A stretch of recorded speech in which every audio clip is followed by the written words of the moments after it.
Hello friends, welcome back my channel. నేను Suma. So today topic చూసే ఉంటారు తమిళ్ని దేని గురించి అని. ఇంకా లేట్ చేయకుండా అలా వీడియో అయితే స్టార్ట్ చేద్దామా. ఇంకా ఎవరైతే ఛానల్ని సబ్స్క్రైబ్ చేసుకోలేదో ప్లీజ్ అలా ఛానల్ని సబ్స్క్రైబ్ చేసుకోండి, బెల్ లైక్ బటన్ని క్లిక్ చేసుకోండి, చిన్న లైక్ అయితే ఇవ్వండి. సో తమిళ్ చూసుంటారు, ఉప్పు గురించి మాట్లాడుతున్నాం మేము ఈరోజు. సో ఉప్పు ఇంట్లో ఎలా యూస్ చేసుకోవాలి అండ్ అతి ముఖ్యంగా ఏం చెయ్యరాదు అనే టాపిక్ గురించి అండి. సో ఇప్పుడు మనం చాలా ఇళ్లలో చూస్తుంటాము, ప్లాస్టిక్ డబ్బాలో వేసి పెడుతుంటారు. సో ప్లీజ్ దాన్ని ఈ రోజు నుంచే స్టాప్ చేయండి. అలా పెట్టరాదు, ఆనిపోని సమస్యలు వస్తుంటాయి. సో మీకు ఎందులో పెట్టాలి అనే డౌట్స్ ఏమీ వద్దు. మనకి గ్లాస్ డబ్బా అయితే ఇంకా బెటర్గా ఉంటుంది. సో అలా గ్లాస్ కాచ్ డబ్బాలో లేకపోతే మట్టితో చేసిన ఏ డబ్బాలో అయినా ఇప్పుడు చాలా ఫ్యాన్సీ డబ్బాలు వచ్చాయి అనుకోండి. ప్లాస్టిక్ డబ్బా ఒకటి వదిలేసి వేరే ఏ డబ్బాలైనా పెట్టుకోవచ్చు. దాని నుంచి ధనధాన్యం పెరుగుతుందన్నమాట. సో నెక్స్ట్ వన్ వచ్చేసి ఉప్పు. మనం ఇప్పుడు చాలామంది కూర్చుని తింటున్నప్పుడు ఏ దాంట్లోనో ఉప్పు సరిలేదంటే ఉప్పు అడుగుతారు. మనం అవసరంలో చూసుకోకుండా అలా వెళ్ళి డబ్బాలోకి చేయి వేసి ఉప్పు తీసుకోండి అని చెప్పి వాళ్ళ చేతులకి ఇచ్చేస్తాము. So don't do these. ఎందుకంటే మనం ఎవరికి ఉప్పు ఇస్తాము కదా చేతికి, వాళ్ళ 7 జన్మల రుణంలో పడతామన్నమాట.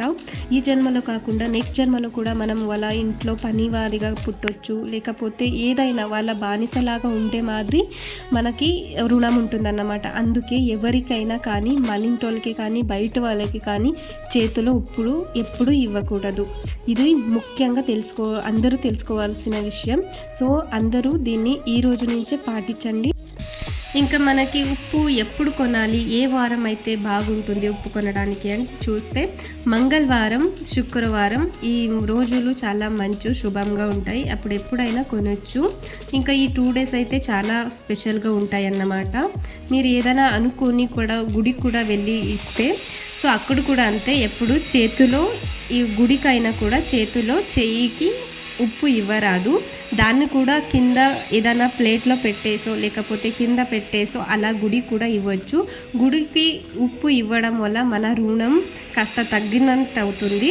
సో అందరూ గుడికి ఉప్పు ఇవ్వడం కూడా చాలా మంచిదని చెప్తారు. మన ఇరిక్లు ఇవన్నీ పాటిస్తున్నప్పుడు చాలా బాగుండేది, మనం ఇప్పుడు అంత పట్టించుకోవట్లేదు. సో ఈ చిన్ని విషయాలే మన జీవితాల్లో మార్చుతాయి. సో అందరూ ఏదైనా పొరపాటు చేస్తుంటే ఈ వీడియో మీకు హెల్ప్ఫుల్ అనుకుంటాను. ఇంకా ఎవరైతే నా ఛానల్ని సబ్స్క్రైబ్ చేసుకోలేదో ప్లీజ్ ఛానల్ని సబ్స్క్రైబ్ చేసుకోండి, బెల్ లైక్ బటన్ని క్లిక్ చేసుకోండి, చిన్న లైక్ అయితే ఇవ్వండి. మళ్ళీ నెక్స్ట్ వీడియోలో కలుద్దాము friends. Bye, take care, love you all.